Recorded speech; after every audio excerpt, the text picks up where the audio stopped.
Welcome दोस्तों।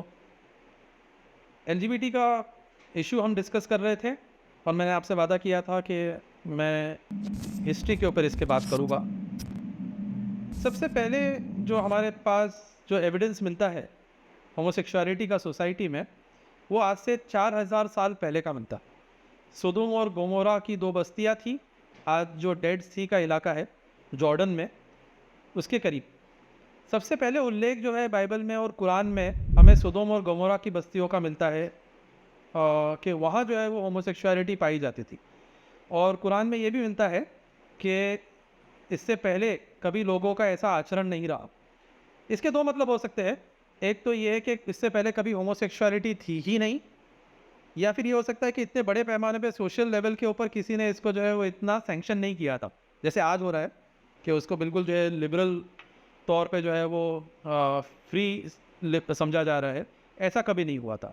तो बहरहाल कम से कम ये तो हमें समझ में आता है कि सोशल लेवल के ऊपर उसको जो सैंक्शन 4000 साल पहले जो है सबसे पहले मिला था, उसके पहले नहीं मिला था। लेकिन उसके बाद वो बस्तियाँ तो जो है वो ख़त्म कर दी गई, उसका जो है विनाश हो गया। इतने सालों में, 4000 सालों में कभी हमने ये नहीं देखा कि होमोसेक्सुअलिटी जो है अपने आप को एक जो है वो एक ब्लॉक बना के अपने आप को पेश करे और अपने जो है वो राइट्स डिमांड करे कि हमारी जो है अपने अपने राइट्स है और हमें भी जो है वो मेन स्ट्रीम समझा जाए। ये हमेशा सोसाइटी के फ्रिंज में रहते थे। जैसे हिजड़ों के बारे में हमें पता है, वो सोसाइटी के फ्रिंज में रहते थे, है ना। वो कभी मेन स्ट्रीम अपने आप को जो है वो पेश नहीं करते थे, वो फ्रिंजेस थे। इस तरह से ऐसे लोग जिनको जनानापन था जिनके अंदर, या वो औरतें जिनके अंदर मर्दानगी ज़्यादा थी, या ऐसे लोग जो क्रॉस ड्रेस करते थे, ये लोग हमेशा फ्रिंजेस में रहे हैं। खजुराहो के जो है वो टेम्पल्स है, वो भी आप देख लीजिए। उसके जो फोटोग्राफ्स जो आपको मिलते हैं, ये हज़ार साल पहले की बात है जो वहाँ के जो है टेम्पल्स जो बने थे।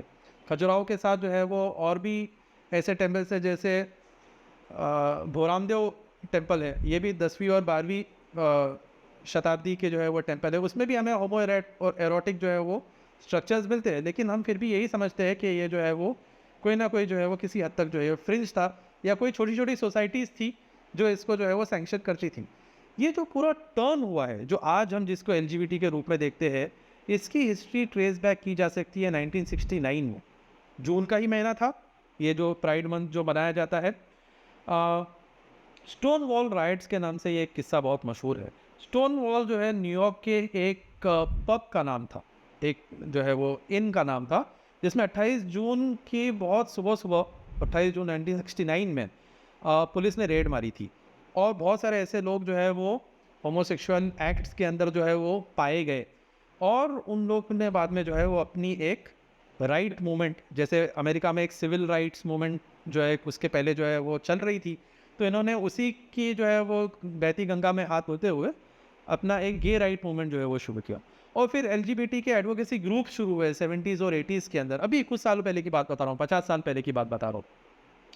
1969 मतलब आप समझिए 70s, ऑलमोस्ट 70s की बात है। 70s और 80s के अंदर इन्होंने अपने आप को जो है वो मेन स्ट्रीम में लाने की बहुत कोशिश की। इन्होंने क्या किया, इन्होंने कहा कि भाई आप जो है वो गेनेस, गे आइडेंटिटी, गे पीपल, इसके बारे में जो है वो बहुत खुल के जो है वो पब्लिक के अंदर बात करो। अब छुप के रहने की आपको कोई ज़रूरत नहीं है, इसको मेन स्ट्रीम बना दो। और फिर इस मूवमेंट से जो लोग जुड़े हुए हैं, उनके खिलाफ जो भी प्रदर्शन होता है उसको हेट क्राइम जो है वो डिस्क्राइब करना शुरू कर दो कि ये लोग हमसे नफरत करते हैं। इन लोगों के अंदर कितनी नफरत जो उनके दिलों में है कि हमसे ये नफरत करते हैं, तो उनको हेट, विक्टिम्स ऑफ हेट करार दो, जो इस मूवमेंट से जो है वो जुड़े हुए हैं।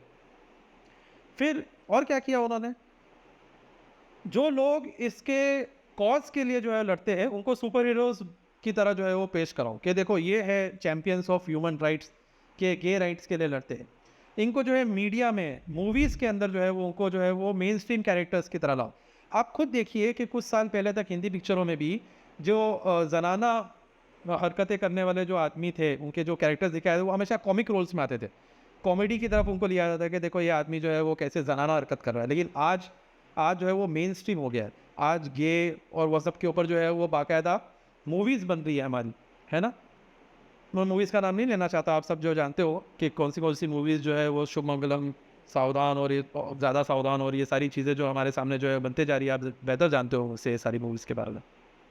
जो भी उनको क्रिटिसाइज़ करता है उनको जो है वो ये ऐसा बताया जाए कि ये तो जो है वो पता नहीं कौन से जो है वो देहात के रहने वाले हैं, और ये तो ह्यूमन राइट्स नहीं समझते, और ये लिबरल नहीं है, ये तो बहुत कंजर्वेटिव है, ठीक है।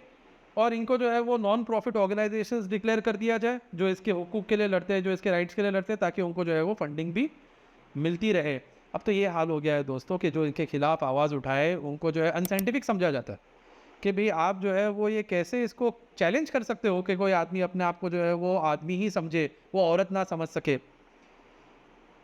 इंडिया में जहाँ तक लीगल इसकी बात है, एक आर्टिकल चाहता था, आर्टिकल 377, जो अंग्रेज़ों के ज़माने से जो है वो कायम था, इंडियन पिनल कोड का आर्टिकल 377 1861 में ये स्थापित हुआ था और चला आ रहा था इतने सालों से, जिसमें कोई भी शख्स जो अननेचुरल सेक्सुअल एक्टिविटी करता है, हाँ, जिसको हम क्यूअर कहते हैं, तो क्यूअर एक्टिविटी करता है उसको जो है वो क्रिमिनलाइज किया जाता था, यानी उसको जो है वो दंडनीय अपराध था।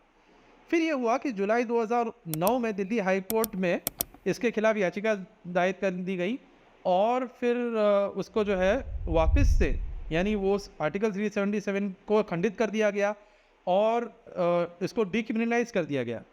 ये कब की बात है? जुलाई 2009 की, Delhi high court. Supreme court में ये बात कर, सुप्रीम कोर्ट ने 11 दिसंबर 2013 को दोबारा जो है वो अपने हाई कोर्ट के फैसले को रिवर्स किया और आर्टिकल 377 को वापस स्थापित किया कि नहीं, ये अननेचुरल सेक्सुअल एक्टिविटी ये जो है वो दंडनीय अपराध ही रहेगी। और उसके बाद आखिर में 6 सितंबर 2018 को सुप्रीम कोर्ट ने अपना ही फैसला रिवर्स किया, और आज जो सिचुएशन है 2023 में, सिचुएशन ये है कि ये अब जो है डिक्रिमिनलाइज्ड है। कोई आदमी किसी आदमी के साथ संबंध बना सकता है, कोई औरत किसी औरत के साथ संबंध बना सकती है, आदमी जो है वो स्कर्ट और ब्लाउज़ पहन के जो है रास्ते पे घूम सकता है, औरत जो है वो आदमियों की तरह जो है वो रास्ते पे घूम सकती है, और वो एक दूसरे के साथ किसी भी तरह से जो है वो संबंध बना सकते हैं। इसमें कोई शादी की कैद नहीं है, उसमें जो है किसी भी चीज़ की कैद नहीं है, बिल्कुल खुला जो है वो खुला आसमान है, खुली ज़मीन है, जो चाहे आदमी जो है वो करे। इसके बाद हम आते हैं कि 6 जून 2021 में, यानी बिल्कुल हाल में 2 साल पहले, मद्रास हाई कोर्ट ने एक फैसला सुनाया जिसके अंदर इसको बिल्कुल जो है डिस्क्रिमिनेशन लॉज लेके आ गए इसके खिलाफ। यानी अब कोई आदमी इसके खिलाफ जो है वो बात भी नहीं कर सकता। अगर जो है वो मेरा कोई मान लो जिम है या कोई स्विमिंग पूल है मैं चला रहा हूँ, और मैं नहीं चाहता कि ऐसे लोग आए जो वहाँ का जो है वो माहौल उस तरह से जो है ख़राब करे। मान लो कि लेडीज़ टाइमिंग है, लेडीज़ टाइमिंग के अंदर आदमी आ जाते हैं और ये कहते हैं कि नहीं, हम तो अपने आप को औरत समझते हैं और हम लेडीज़ टाइमिंग के अंदर जो है जिम करेंगे, और पब्लिक वॉशरूम जो लेडीज़ वॉशरूम है उसके अंदर आदमी घुस जाए और कहे कि हम तो अपने आप को औरत समझते हैं, तो उसको भी जो है वो हम डिस्क्रिमिनेट नहीं कर सकते। ये जो है वो ऑनरेबल मद्रास हाई कोर्ट का जो इसके अंदर जजमेंट था। यानी आप देखिए कुछ ही सालों की मुद्दत के अंदर 1969 1970, यानी कितने साल हुए, 50 साल हुए उस बात को। 50 साल के अंदर जो चीज़ बरसों से हज़ारों सालों से जो है फ्रिंज थी, जो अपराध मानी जाती थी, अब उसके खिलाफ बात करना अपराध हो गया। ये है जो है मेरे दोस्तों एलजीबीटी की पूरी हिस्ट्री जो अब जो है वो चली आ रही है। और प्रॉब्लम क्या है इससे जो है वो प्रॉब्लम क्या हो रही है, इसको हम जो है वो थोड़ा मैं एकदम शॉर्ट में आपको जो है वो समझा लूँ, ताकि आपके लिए ये समझना आसान हो जाए कि हम क्यों इसके ऊपर जो है बात करें। इसका सबसे बड़ा प्रॉब्लम होता ये है कि फैमिली स्ट्रक्चर ब्रेकडाउन हो रहा है ना।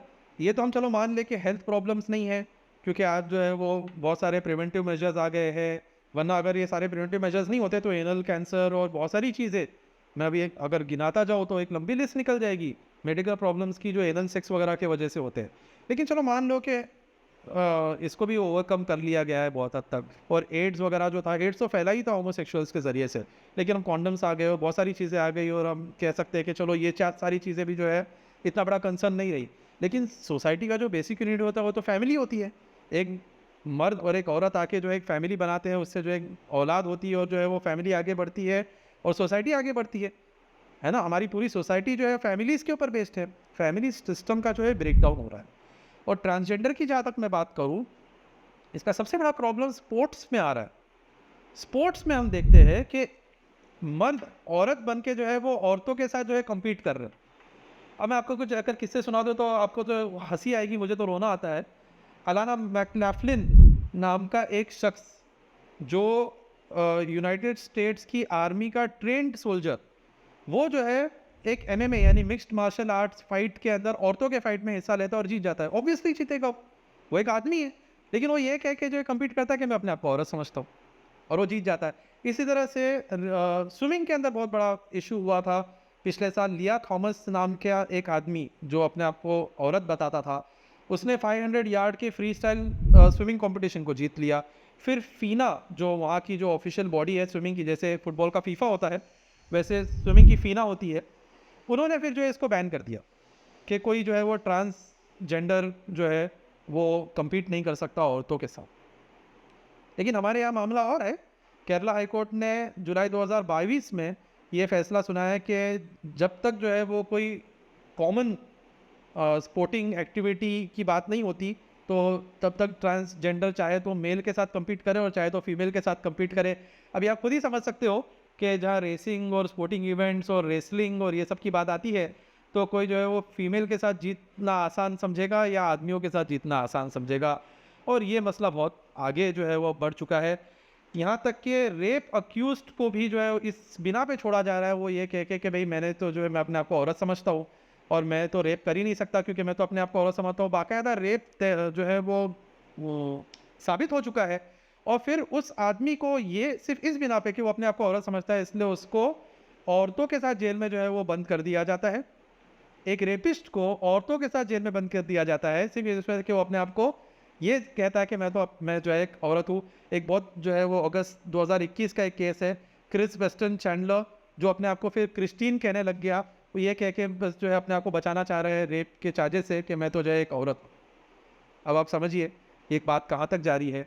बच्चों को, मेरे दोस्त को, प्यूबर्टी ब्लॉकर्स दिए जा रहे हैं। एक बहुत बड़ी फार्मा इंडस्ट्री है मिलियंस और बिलियंस ऑफ डॉलर की, जो छोटे छोटे बच्चों के अंदर ये जहन में डाल रही है कि भाई आप अगर लड़के हो तो आपको ज़िंदगी भर जो है वो लड़के बन के रहने की कोई ज़रूरत ही नहीं है। हम आपको इंजेक्शन दे देते हैं, आप जो है वो औरतों की तरह हो। आपको अगर लग रहा है कि मैं थोड़ा थोड़ा जो है वो पिंक कलर पसंद करता हूँ और मैं जो है बारबी के साथ खेलना पसंद करता हूँ, तो आप बिल्कुल औरत बन जाओ, आपको हम प्यूबर्टी ब्लॉकर दे देंगे। और यही लड़कियों के साथ हो रहा है। छोटे छोटे बच्चों को स्कूल्स में, न्यूयॉर्क में और फिर और भी बहुत सारी जगहों पे जो है वो इसकी तरफ ओपन किया जा रहा है कि आप अपने जेंडर को जब चाहे चूज़ कर सकते हो। यानी अब तो वो बात रही नहीं कि एक आदमी है तो मर्दाना ही होगा और जो है औरत है तो जनाना होगी। और अब तो ये है कि छोटे छोटे बच्चों को जिनके जो है वो कंसेंट नहीं है, जो वोट नहीं दे सकते, जो शादी नहीं कर सकते, लेकिन वो ये डिसाइड ज़रूर कर सकते हैं कि भाई मैं आदमी बन के रहना पसंद करूँगा या औरत बन के रहना पसंद करूँगा। और ये मेडिकल एथिक्स के खिलाफ भी नहीं समझा जाता क्योंकि ह्यूमन राइट्स के अब जो है ज़िम्मे में आगे हैं। ईश्वर हम सबको जो है इस चीज़ से बचाए। डॉक्टर्स भी जो है वो, सारे डॉक्टर्स तो ऐसे हैं नहीं, लेकिन जो उस लॉबी के साथ जुड़े हुए हैं वो पेशेंट्स को जो है वो उनके पेरेंट्स को कन्विंस करने की कोशिश करते हैं कि आप जो है वो कोई ना कोई सर्जरी करा के, कोई ना कोई जो है वो हार्मोनल ट्रीटमेंट्स लेके आप जो है अपने लड़के को लड़की और लड़की को लड़का बना सकते हो। आप समझिए इसकी जो है वो रिपोकशंस कितने गहरे हैं। जब एक आदमी पूरी सर्जरीज वगैरह करा के जब औरत बनता है तो वो औरत तो बन नहीं पाता क्योंकि वो कभी माँ तो नहीं बन पाएगा, फिर वो डिप्रेशन में चला जाता है और उस सर्जरी के जो साइड इफेक्ट्स है उसकी वजह से कार्डियोवैस्कुलर डिजीजेस हो रही है, हार्ट अटैक्स हो रहे हैं। लेकिन इस चीज़ों को जो है वो इतना आम नहीं किया जाता, छुपाया जाता है क्योंकि वो फार्मा लॉबी और वो पूरी इंडस्ट्री है उसके हित के खिलाफ जाता है। लेकिन हमारे छोटे छोटे बच्चों को जो है इसके अंदर जो है डाला जा रहा है। हम अगर आज भी ना जागे और इसके खिलाफ आवाज़ नहीं उठाए तो हम नहीं जानते कि हमारी आने वाली पीढ़ी जो है वो किस तरफ जो है वो जाएगी, और पता नहीं कि सोसाइटी आगे जो है वो किस पेस पे बढ़ भी पाएगी या नहीं बढ़ पाएगी।